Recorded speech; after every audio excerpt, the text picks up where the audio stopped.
Investment strategy.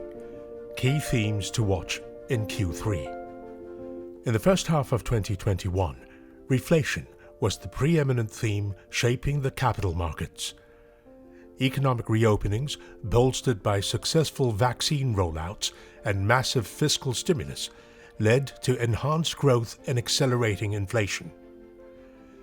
Moving into the second half of 2021, investors will need to navigate an environment where the global economy continues to expand, but at a slower pace, and we expect policymakers to start staging their gradual exit from record levels of stimulus.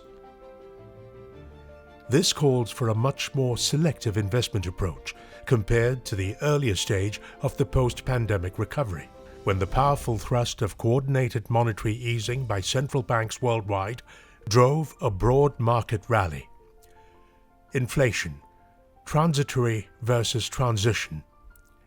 The reopening of the US economy has raised inflation to its highest levels in 3 decades, as supply struggles to keep up with demand over the summer. But the Fed views this year's inflation jump as being only transitory until supply catches up with demand. Looking ahead, we expect modest increases in rates in an environment of still robust economic growth and manageable inflation.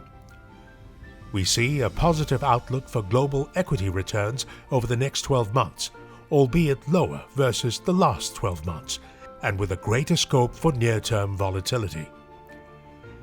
In the fixed income space, the higher carry or credit spreads of emerging market high yield relative to other credit segments should provide a buffer against the adverse impact of rising rates. In addition, inflation will remain a key theme for commodities, given that commodities are one of the few reliable inflation hedges available to investors. China's transformation. China's shift to a less aggressive and more sustainable growth path after its striking V-shaped recovery from the pandemic is one of the most powerful forces reshaping the world economy and geopolitics today. Following its 2.3% expansion in GDP in 2020, China's economy is likely to rebound by as much as 8.7% in 2021. But the People's Bank of China has already begun engineering a slowdown in credit growth to stabilize China's leverage ratio, the scale of the economy's debt relative to GDP. By reducing the risks of over-leveraging in future and ensuring debt and economic growth rise at slower, more sustainable levels, the authorities can focus on the strategic priorities in China's latest 5-year plan.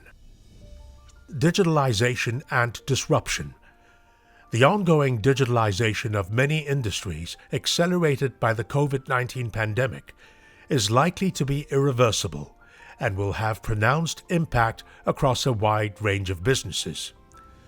Disruptions in consumption patterns will persist long after the pandemic recedes, requiring companies to rethink their operating models to adapt to the quickening pace of change now needed to survive.